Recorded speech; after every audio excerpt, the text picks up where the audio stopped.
everyone and welcome back to my channel. I hope you're all having a great day so far. So in this video, I wanted to touch base on a few different things as well as answer some of the questions that I've received in my past videos that I do hope may help clear up some of the confusion with everything that is currently going on.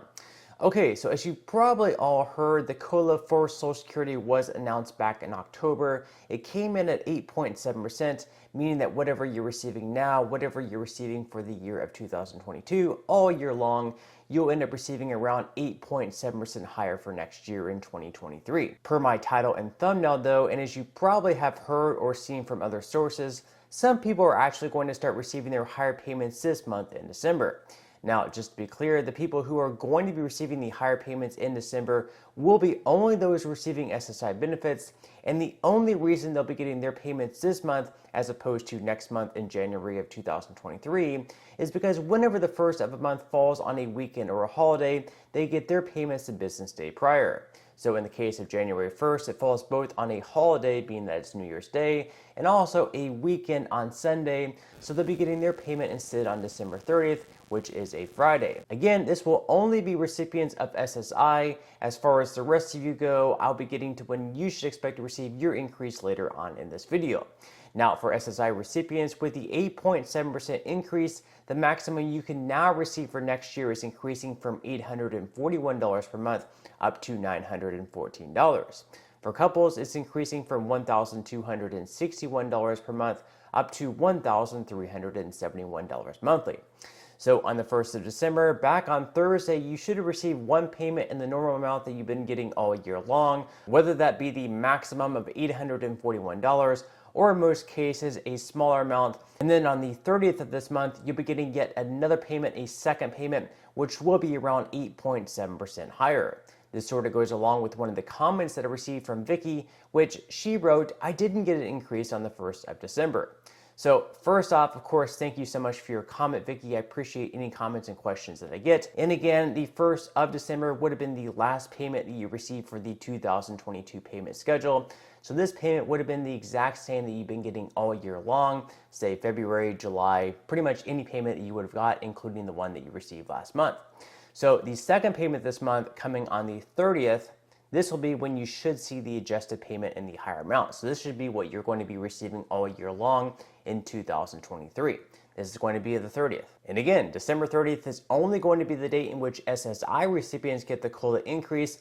All other recipients such as Social Security retirement, survivors, SSDI, etc., you guys will have to wait all the way until next year in January to receive the boosted payments. So next year, you'll be getting your payments on the normal days as you always do. So for example, if your birthday falls on the 1st through 10th of a month, you'll be getting your benefits paid on the second Wednesday of the month. This means that if your birthday is on July 5th, you'll get your higher payment based on the 8.7% COLA on January 11th. This is something that I think brought on a lot of confusion for a lot of people, believing that they would be getting the higher payments starting this month, but the adjusted payments won't actually be coming until next month in January.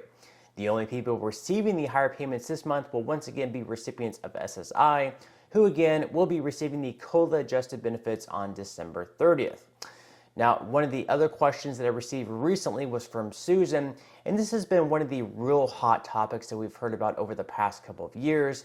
So Susan commented, "The COLA raises up, I will only be getting $70 more a month. And I don't believe that we will get the extra $200 a month.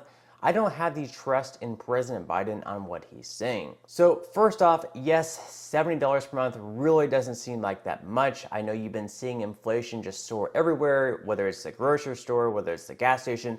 I know myself personally, when I'm filling up at the cart now versus what I was filling up, let's say 2 years earlier, I'm filling up the exact same amount, but I'm paying a lot more than before. So you're probably receiving the extra $70 per month and you're thinking like, wow, this might last a whole extra week, right? It's not going to last me a month. So $70 definitely doesn't feel like much. So I can definitely understand your frustration on that. Of course, $70 is certainly better than nothing at all. But again, I can definitely understand your frustration on only receiving an extra $70. I know it just does not seem like that much, and it's not an amount that you're going to feel like it's going to completely cut it. Now, as far as the extra $200 per month goes, this was something that President Biden promised upon entering office. So again, I can definitely understand your frustration of having someone say something like, if you vote for me and I enter office, or I'm going to raise Social Security benefits by $200 per month, and then, of course, not follow through. This is not the first time that a sitting president of the United States promised a whole lot of things and then got into office and then pretty much just sat there and did not really accomplish anything that he promised that he would do. Now, there are really two different sides to this. One, yes, Democrats do control the House, they do control the Senate, and they also control the White House. So in theory, they could pass pretty much just about anything that they wanted through. However, for a lot of things such as reform on Social Security, they cannot pass those things through reconciliation bills. This means that in order for Joe Biden to pass reform on Social Security, he would need at least 60 votes in the Senate, which would also require 10 votes from Republicans, assuming that all 50 Democrats in the Senate vote in favor of it, which, we don't even really know that for sure either. Now, at this time, the likelihood for Democrats to find at least 10 Republicans to get on board with raising Social Security benefits by $200 a month would be pretty low. And in fact, we've actually seen some Republicans advocating to limit the benefits in certain ways, such as, perhaps raising the full retirement age up to the age of 70. Right now it's 67. It's been raised before. It could be raised once again. Now, contrary to what some news outlets may lead you to believe, Republicans aren't out to get rid of Social Security altogether. You're not going to just have your benefits completely cut down to $0. That's a complete fabrication. It's a complete lie.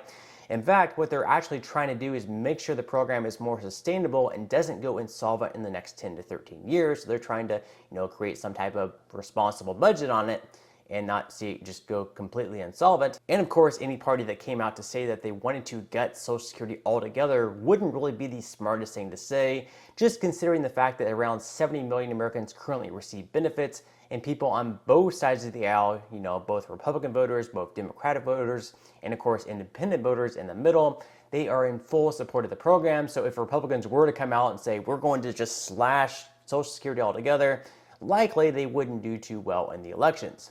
So I really think that by some Republicans coming out and even suggesting any changes, even though they're not going to say they're going to completely slash Social Security altogether, just saying that they may be making changes to Social Security and then giving Democrats all this extra firepower right before the midterm elections, probably made it so they weren't able to win as many seats as they could have, and probably also cost Republicans winning back the Senate as well. Of course, we also have to really question how much our fellow Democrats want to raise benefits by $200 per month as well, because earlier on this year, and actually I believe back in 2019 it was first introduced, it was a bill called the Social Security Expansion Act, and in that bill it actually would have raised benefits for Social Security recipients by $200 per month, doing exactly what Joe Biden called for, and yet they haven't even decided to vote on it in the House. Now, considering the Democrats have a majority in the House, they could have passed this bill with only Democrat votes, and then they could have pointed at Republicans for being the only ones to vote against the raise. Perhaps, though, Democrats knew they would not have enough votes for it to pass, and that's why they decided to never hold a vote. In the case that the bill did pass the House, even though it likely would not get the 60 votes in the Senate that it would need to pass, they could still let it fail and then blame Republicans for blocking it from passing. I mean, you could have all 50 Democrats vote in favor of the bill, all 50 Republicans blocking the bill, and then right before the midterm elections, Democrats could point to Republicans and say, do you really want to vote for Republicans? We just voted on a raise $200 extra per month.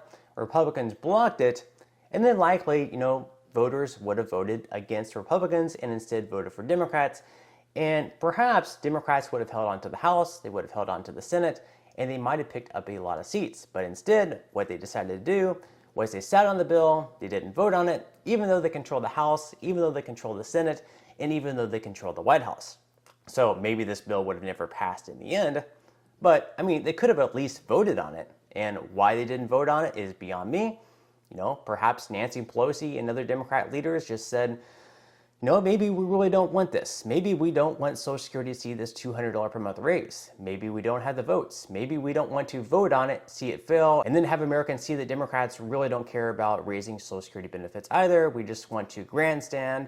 We want to virtue signal and say that Social Security benefits should be raised, but in the end, we don't really care either. So that's where things currently stand right now. Yes, we have a bill, but neither party really seems all that interested in passing it. And now that Republicans have taken control of the House, we may see some type of Social Security reform take place, but it just won't be anything to increase benefits, certainly not by $200 per month. I don't think we'll see any type of decreased benefits either though, but it is possible that the full retirement age may be raised once again, perhaps from the age of 67 all the way up to the age of 70. With that said though, I am definitely curious about what all of you think. Do you genuinely feel like either party right now has your best interest? And do you, like me, feel like we need to move on from this two-party system that we currently have? As always, leave your thoughts in comments below. Now, before I wrap up today's video, if you would like to receive up to 12 free stocks and $5 worth of Bitcoin, in the comment section below, I will leave a link where you can receive just that from my partner in Webull. And even if you don't feel like investing at this time for whatever reason, once you receive the free stocks, what you can always do is just sell them for what they're worth and then transfer that money right back to your bank account. So in total, you should be receiving a value of at least $50 or more, although some people have actually received over $3,000 in the past. So really, you can think of this as just some free extra money with just a few minutes of work. Now you will have to first open an account and then deposit at least 1 penny to receive their stocks. And at that point in time, you can always transfer that 1 penny back to your bank account.